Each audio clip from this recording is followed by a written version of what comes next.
today I got a special guest. Oh my goodness, man. My guy, Tahir Jahi. How you doing, bro? Fantastic, brother. How you doing, man? Pleasure. How you doing? Yes. So I'm going to go ahead and start with this, man. You're from Pittsburgh. What brought you to LA? Well, originally, right out of college, had an opportunity to work at a tech company in San Diego. So I was very blessed to work and live in La Jolla for the first 6 years of being in SoCal. So I was like, man, like this is a total 180 compared to, you know, Pittsburgh, Pennsylvania. Okay, I was and going to ask you Pittsburgh, California, or Pittsburgh, Pennsylvania. Yeah. I was like, hold on, let's get to that, guys. Because some people don't know their, you know, geography, so I'm very aware. I'm like, well, there's more than one. So let's just clarify. Pittsburgh, PA. Shout out to all my folks in Pittsburgh, the cold one, the very cold one. Yeah. So, well, being first and foremost an artist, right? An artist in what way? Hip hop artist, Okay, right? exactly. But I say artist because I encompass everything around me. You know what I mean? Whether it's through music, through art, you know what I mean? Like, I'm just a creative person. Bird, no, I'm a Gemini like himself. Yep, so you know, another Gemini. 3 Geminis been on the show. Right. What's your name, baby? So, by the way, this wine is pretty. You like it? It's just, Cool. it's pretty tasty. All right, I got a bottle for you. I was trying to get a case and give you a couple, but that didn't work out. So I'll tell you about that later. Apparently, I need to renew my alcohol license, guys, because I was gonna just have this room loaded with all kinds of cases behind it. People got records. I'm like, you know, people work better and speak up more when they're under the influence. And can open up and tell me how they really feel. So I was like, well, why not? Right. You know what I'm saying? And most records were made off of some kind of drug or influence. Let's just keep it 100. Let me think out my Creators blood. got some kind of like fix. Anyway, back to you, not me. But no, as a hip hop artist,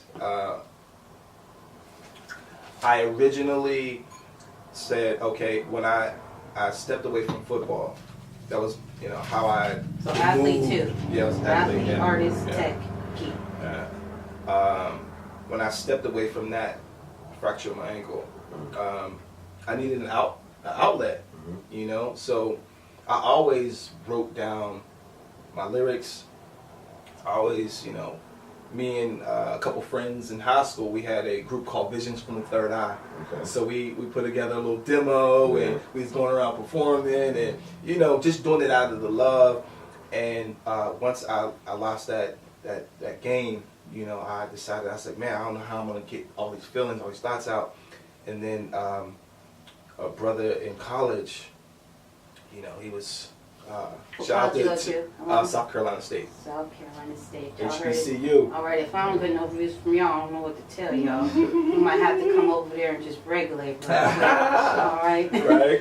So it was in college where I began to take my craft seriously. There's a brother named D'Angelo. Shout out to that brother. He told me, because I was like, yeah, you know, I'm gonna start rhyming, and I just don't know what my name should be.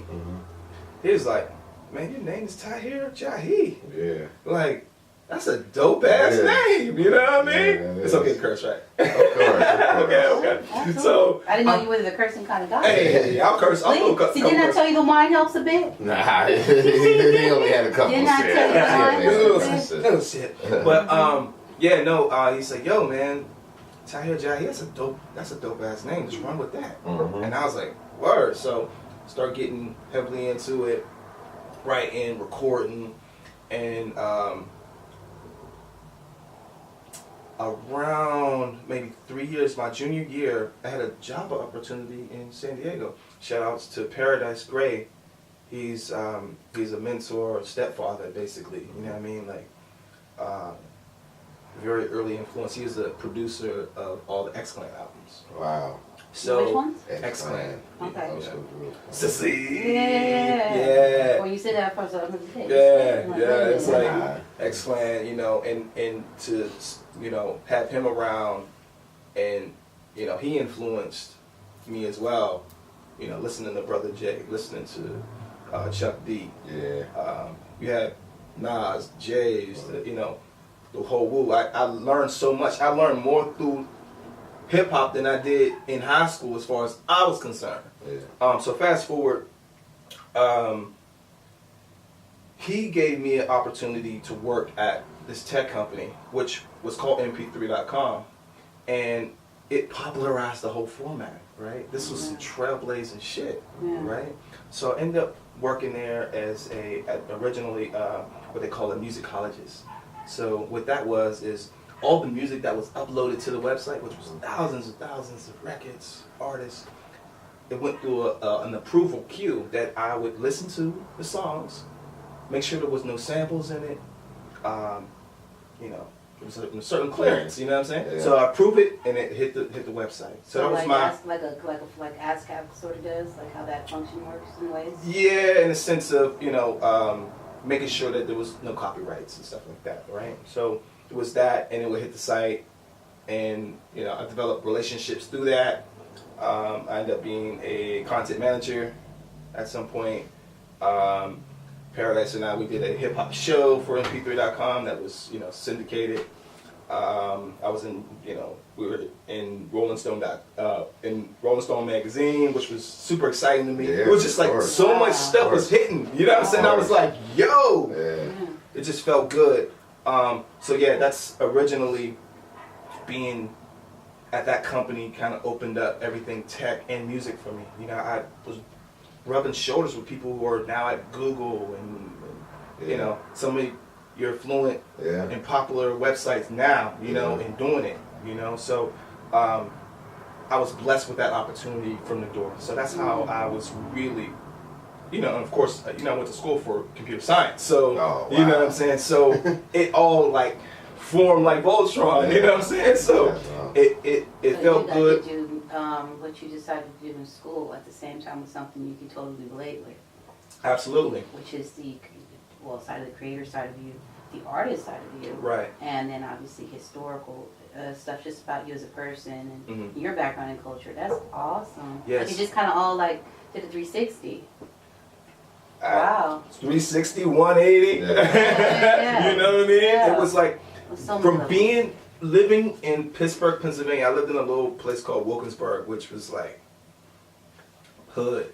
Yeah. I mean, hood. You know what I mean? And I felt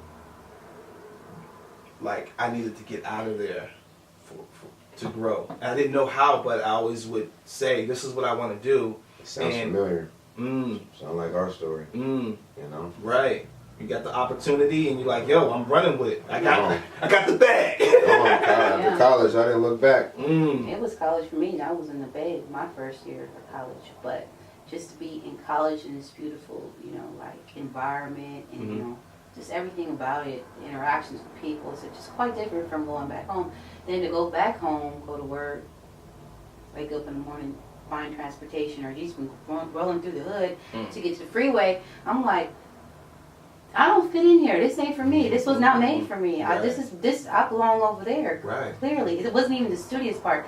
Just the environment. Like, why do we have to live like this? Why? You know what I'm saying? And then after that, it was a wrap. Right. That. You know. That is essentially the difference between, you know, regardless of what culture you come from, with, you know, the whole social construct of race. Right. There is opportunity, and there's no opportunity. You increase the frequency of opportunity, you will see children flourish. No ifs, ands, and buts about that. You know, so when companies like Google start talking about diversity, and people say, "Well, I'm more intelligent," says this test, and it's like, based off of that test, that's been skewed for you. We live in a European society, right? And, I mean, it is a standard test, so it's very generic. Well, and when you think about it, just across the board, look how different each and every state is in the United States, and then in each and every city, it's also different. And how you learn and how you do things is just so different, because if I'm wrong about my statement, then in college, some of us got the opportunity at the same time frame to have exposure to online schooling and all of some of these interactive tools, whereas some of us were still reading in books, even in college, that you're paying for. So I mean, it just tells you a lot about how society is made, and just us say it's going to be standardized across the United States. Only 2 tests, the ACT and the SAT, to get all these millions and millions of people in fact outside of the country to come here. And maybe that's a good sign too. Maybe they were targeting people outside this country, not even here. Because if you really think about it, a lot of these organizations and corporations are taking people from across the way and bringing them here and giving them work visas. If I'm wrong, go apply to one of these companies. They're still asking if this is required. A visa or a work, do you require us to pay for you to be here? If you guys notice that lately in applications, if you've taken one recently, I'm like, wow, this is, fascinating. So yeah, I think that's a great point that you make, just to say that and acknowledge this is happening. We all are products of our environment. Right? Yeah. That's the one thing, regardless of what color, right, you throw into a box with no light, right? You may find one who escapes. But most will not be able to overcome the variables inside that box. They'll become victims. Yes. This is the real racism. You know what I mean? Knowing that tests are given to kids that are in 3rd and 4th grade to dictate how close prisons are being placed. You know what I'm saying? Like, yeah, you said that right. Like, really? Is this what we're doing? Knowing in Pennsylvania that you have, I think it's $50-something thousand a year per inmate. Which we spending that to keep them in there versus rehabilitation or helping before they got, to the point where they can't be rehabilitated. If y'all knew in the 3rd and 4th grade, what the fuck? What are we doing? Because we're dealing with something so systematic and so see, that's the thing. I talk to a lot of white folks all the time and I say, hey man, talk about, the whole racist thing is this and that, and I don't understand. Listen, you think racism is the word nigger. That is the lowest tier of racism. Name calling. We're talking about something systematic that's been done over a period of time, that you have young people, right, going to class or not going to class. You know what I mean? Like, what are we doing? Oh, I would rather be out in the street selling this drug and making this money than be in there. You know what I mean? Like, what does that, like, how does one child come to that conclusion, right? Clearly, like, if you look at education, what you learn now, what really have you been, just like we said earlier about at 7, 8 years old, you pretty much have what you need. Right. You have everything you need. Exactly. And it's they're facts. We were talking about scientists earlier offline. Yeah. When it comes down to science and studies and everything like that, it has been proven over and over and over that child development starts before you even get out of the womb.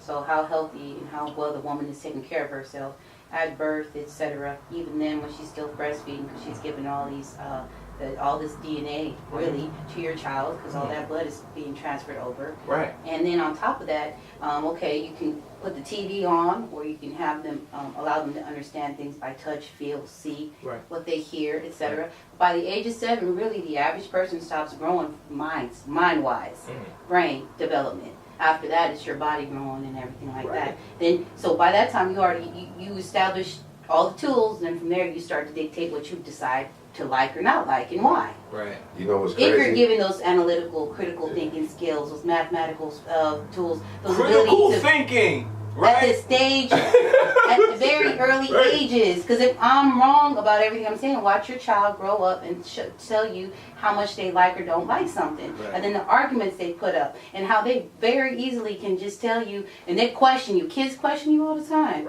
Why? well, I saw this the other day. That's all critical thinking. They've been exposed to it. If they're good kids, they're doing that. Right. If What do we do as adults? Tell children not to critical think. Right. All the time. We tell them not to, but we never explain to them what you're really trying to say.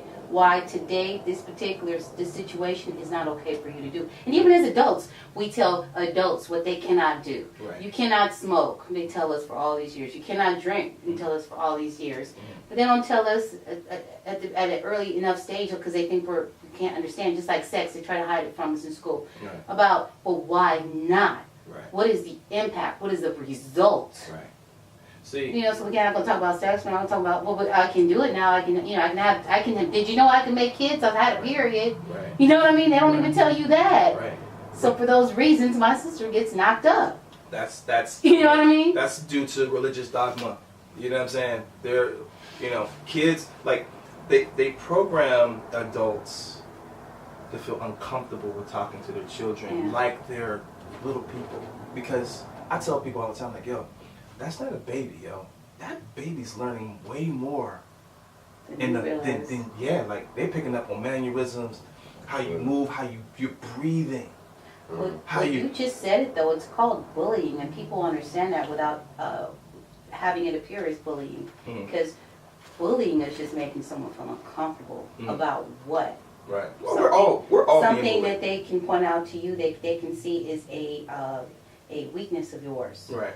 And if you're smart enough, you know how to use that and say, okay, I'm going to use this against him, and this is how. Right. You don't necessarily have to say, ha, ha, ha, ha, you're a fat kid, or, say it directly. Right. Well, there's indirect ways to make someone feel this small, that quick. Right. This small, that quick. You know what I mean? With me, like, okay, I tell you like this. If I didn't go to college at all, there's no telling what my outcome would have been in life. Just what I learned in college with first of all, the first thing I heard of was a syllabus. When they give you your whole shit of the whole year. What's this? Right. And you got to stay on top of that. Right. I learned that. Right. I learned being on time. I learned respect. I learned all that. Besides, with that and my grandparents, because my grandparents, when you grow up with your grandparents, teach you different morals, and I guess that's the mannerism I picked up on when I was little, knowing how to treat people and stuff, because they was very, you know what I mean? Right. So, but I think that's why when I graduated college, I went back home and I seen, now mind you, I'm homesick the whole time I'm in college. Like, I need to go back to over there where it's chaos. That's life. What is this bullshit? That's how I'm like it. But then when I get out of school and I go back, I'm realizing the best time of my life was in school. Like, I was like, I'm not doing this. Right. Where am I at? Oh, no, what? You still here? Right. I took her home, what was it, Thanksgiving?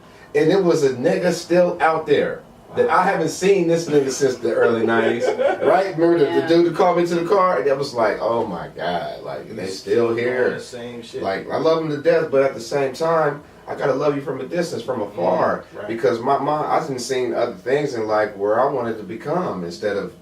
It's so much bigger than What motivates you to start your own app and tell everybody what your app is? Your hip hop app. Yeah. That. So first and foremost, the app is called Rapify, which is a social network for hip hop culture. You can download it on all iOS devices.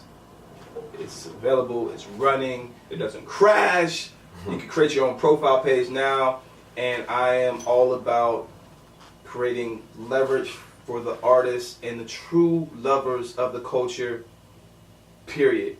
It is an app to disrupt what's happening right now when it comes to corporations dictating what's happening in our culture. So join me, get the app.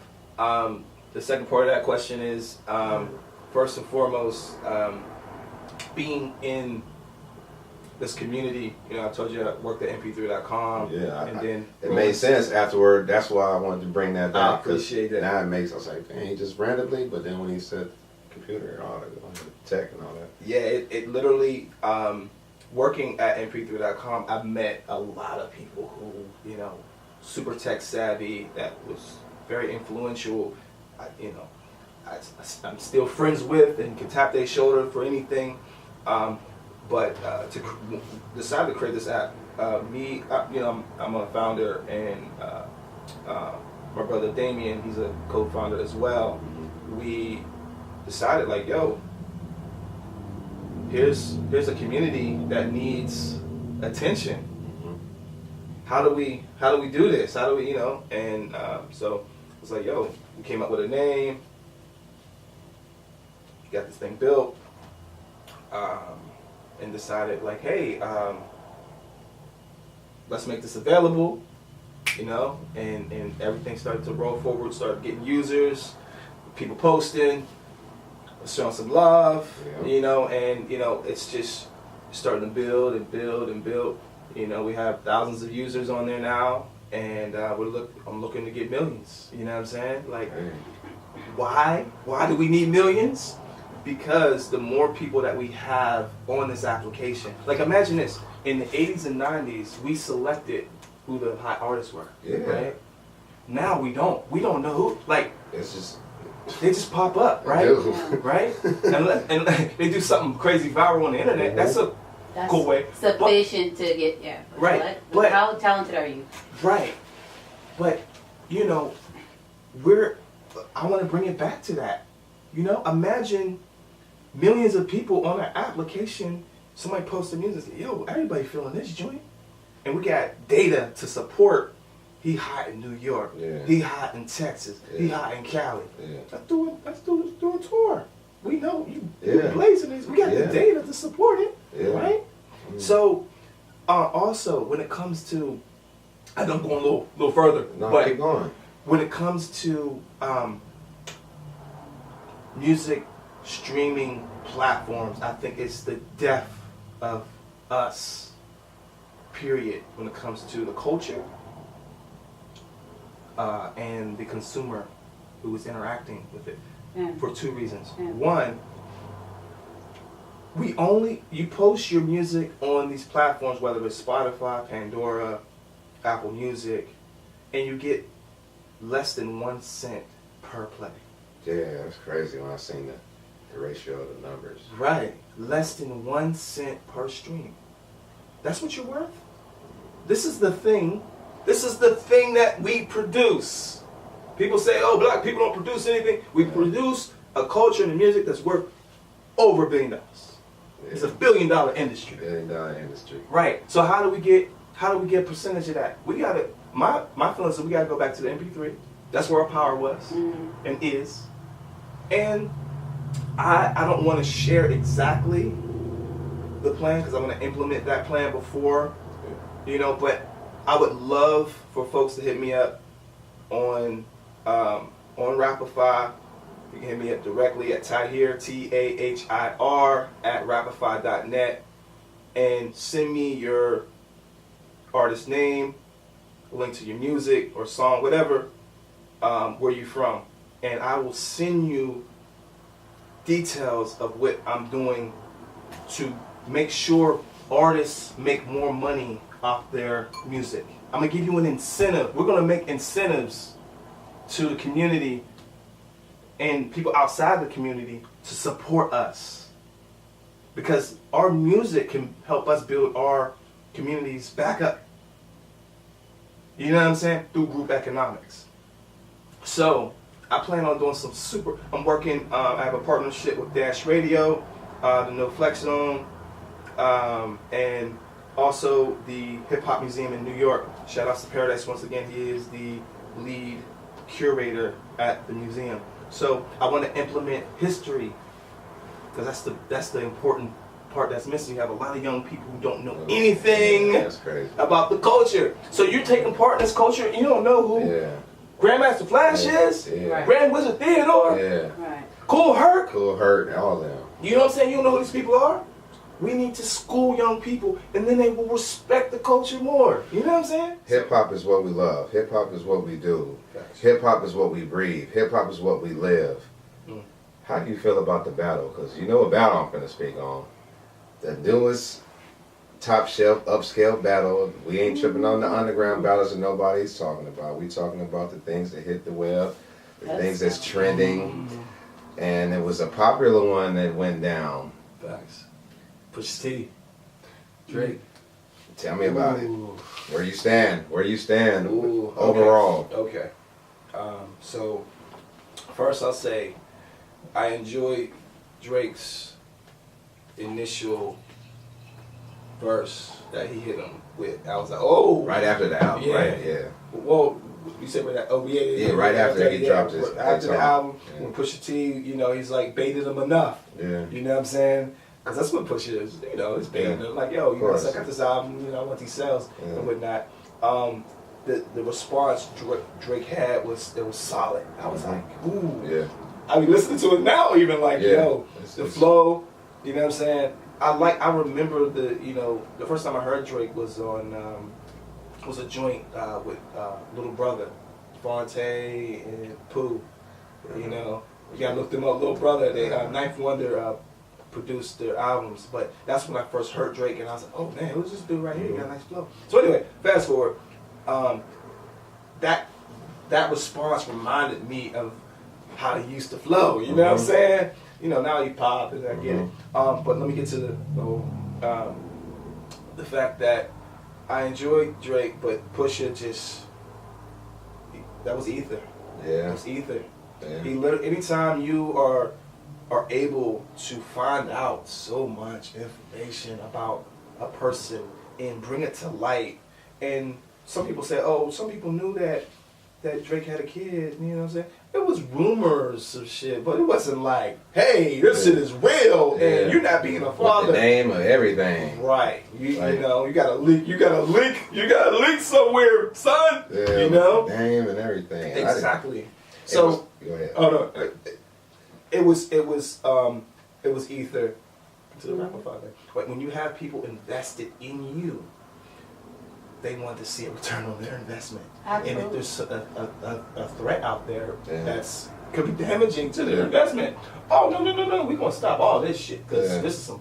You know, it's like he said, like we don't get in the fucking pig pen with the pigs. You know what I'm saying? Like we're gonna dead all this. So to answer your question, I think Pusha T won by default.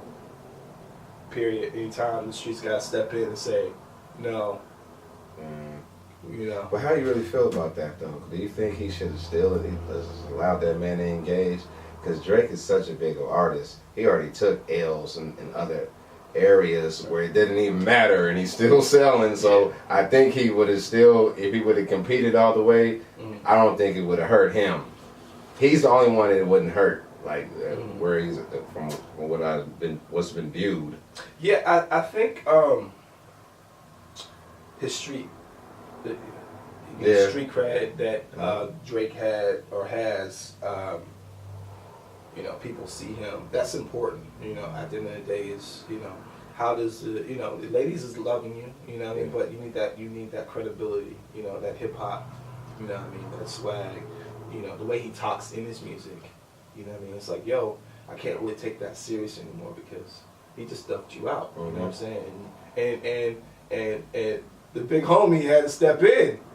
You know, it's like you fighting out in the street, you getting your ass beat, and then your uncle jump in and say, hey, all right, this is over. Cut it out now, go home. You know what I'm saying? So I get it if the big homie is Jay Prince. You know what I'm saying? But and then there's the respect thing that's involved with that as well, which I get, you know what I mean? So, do I believe that Drake had a response for Pusha T? No, I think I just wanted that. I don't either. Because I heard Scorpion, I heard the little jabs he worked on. I remember a lot of people saying they didn't even want to hear all that. If he didn't give a full-fledged out this, they didn't want to hear all those little... All that is over with, saying, coming at people if you can't engage in battle. Right. Well, I mean, me personally, I think it's just lovely to see the battling aspect of it. Right. We grew up, every single person on this stage grew up seeing a battle.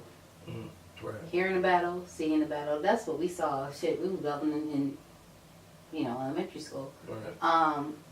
And then music took like a whole, or the music we know, hip hop and rap, took a whole nother had another episode, a different outcome on it, and another. But when we grew up, we saw these things. We saw it when it was not even playing on radio to getting on the radio Right. to making it MTV. MTV used to do rock, alternative rock. And then Yeah, they didn't even let Michael Jackson on that joint. Right. You know what I'm saying? Right. Michael Jackson, you know what I'm saying? Like the biggest. R&B, He was the hip-hop, first one, right? rap. He was the I mean, the first fact one. that we can still speak of rap and say hip-hop in 2 different words says a lot. But yeah, it was like, what? MTV, what? I think they were the first ones, major market, or to embrace us. And now, fast forward, we're seeing a rap album in. Yes. Before that, it was Tupac and Biggie. We hadn't heard of this. This particular time didn't take a death, but hey, we saw that with the Tenacious guy when we got shot out some shit. He was just Tenacious X.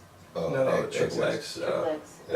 You should call him Tenacious. He's talking about he was mixing Tekashi and Oh, my him. bad. Well, I don't even talk about Tekashi. That's a whole other situation. Right. That was you and I talked offline. It was like I respect these youngins though. I do respect them. I love Because they're playing their game. Right. This is their game. Yes. And you know, being like we being had a ours, troll, they had theirs. being a troll, getting people's attention. This is the part that black people especially have to note. Your energy is being harnessed to sell product. So if someone says something to irritate you, you know what I mean, or make you upset, you instantly get on your computer and start talking shit. Motherfucker, Tekashi 69. And the more that you mention the motherfucking name, you picking him up. He's being able to take this energy, put it into, and kick out cash. You know what's funny about that too? Because his rebuttal when the OGs do that, man, y'all grown, y'all got kids. And I was like, oh, he's serving them with this. Why they worried about me? I'm just a kid, man. Don't y'all got children to take? Y'all got rainbow hair. Why y'all worried about me? Y'all got children to take. He had me weak with that one. I was like, ooh, that's a good one. Facts.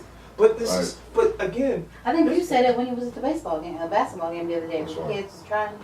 Yeah. And he had to come back and say, I'm a human being. Why the fuck? Yeah, you're right. Yeah. Why the hell? Tell this story. I don't want to tell that. We talking about rap.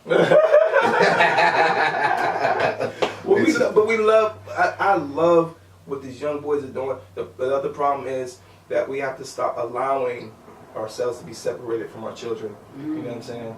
The art of war is the divide. That's part of it, right? It's the divide and conquer.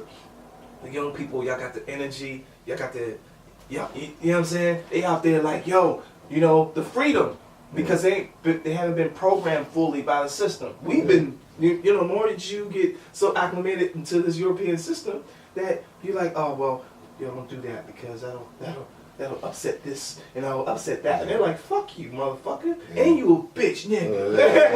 You know what I'm saying? That's why I like X. I like Triple X. Like, to see this young man who was going through so much turmoil, so many issues, and then begin to find himself. Right, understand his power, his strength, right, and then be able to say, hey, these were my problems. Let me share them with you, and are y'all hearing me? I support you. You support me. You know what I'm saying? Like, how powerful is that? Like, I don't know too many adults that are willing to put it all out there for everybody to judge and feel. He didn't give a shit. He was just like, yo, like, I know that this shit don't work. This shit is working for me, and I'm finding myself, I'm beginning to understand this thing, this life, and let me share it with all of you young people, you know what I mean? Yeah. So for him to get shot and killed, unfortunately brought us to the point that you're making. right, it was It's instrumental. He is what the people want to say, the Tupac. He really is. For these young people. His imagery of his videos and all that he used to do. I just think it, because I never really tuned in to him until it was too late. To be honest with you, but I just that imagery is deep. I don't know why these kids would play with that imagery like that. Yeah, I think when it comes to the imagery, when it comes to and this is let's tie in Kanye, right, and what he said about slavery. Okay?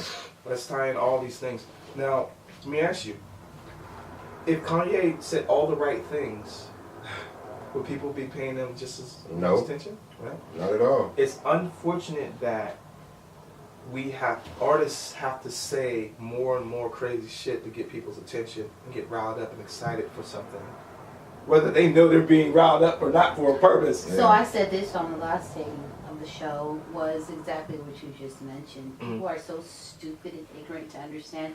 How many times does history have to repeat itself to tell you this is just marketing? Every time a project comes out, we hear some random crazy shit. Have you guys heard the nigga since? No. Have y'all heard him since? Say a word. That was enough to get y'all right before the shit came out. Just down. I'm afraid to check the numbers. What's the point of checking the numbers? Everybody's been talking about it on the internet. That's enough for me to say. I know Drake did 700,000 plus, 800. Kanye had 7, and the biggest talk about the whole situation was the number 7. Number 7, the songs on his album, which was people saying, going back and forth, all the media outlets saying, oh, he's calling this an album, it's supposed to be an EP. Fuck what he had to say on the show, on TMZ. It was 7 songs, it's an EP, not an album. That's what the conversation was. Right. We heard more about that, number 7, than we ever heard about what he had to say on TMZ. Right. So, and you also have to consider the fact that he gave TMZ material. He did. Right? He did. He gave them, he was ultra, like, animated. He was, he gave them, and he's a Gemini, right? Yeah. He gave them what he needed. But he also had an interview with Charlamagne where he sounded reserved. Different. Totally reserved. Different. Right. It wasn't 360, it was a 180. It was completely... He did it on the right platform to do that on. Because if he did that well, no, I think each platform he used, the way he behaved and acted and his responses were appropriate for each platform. That's exactly what I said. He did it on the platform he was supposed to do it on. The Charlamagne one, he acted like that. A human being. The Big Boy, he gave Big Boy what Big Boy deserves. And if you're going to wild out, why not do it on TMZ? Basically. Right. So he knew how to use his audience and the market they were... that they target. Right. He was like, TMZ likes this. It's like, Big Boy likes this. Charlamagne expects this. Right. And it's confirmation when you see Kanye smile. Right. There's moments where he's like smiling really big, and then when people notice, he'll drop it real quick. It is I look at what he does as a visual art. Right, just him being a piece of art as he interacts in this projected energy, right? That we call Hollywood. That is created. It's a mirage, right? Yeah. Let's just call it what it is. Yeah. And people create little mirages of themselves, stuff they do it. You know what I'm saying? Like, we gotta recognize that. So that's where all the fake news talk comes from. That's where because you have a lot of fake news. Fake news was going on out here before Donald Trump was saying, oh, this is fake news. Yeah. Black people have been demonized like no other group of people on the planet. Like you look at historically, like the KKK was founded the same year as the NRA. And why? You know what I'm saying? Oh, these black people are running free and they're going to rape your women. You know what I'm saying? So we're talking fake news. Like, you know what I mean? Let's talk about real fake news. For real. It exists.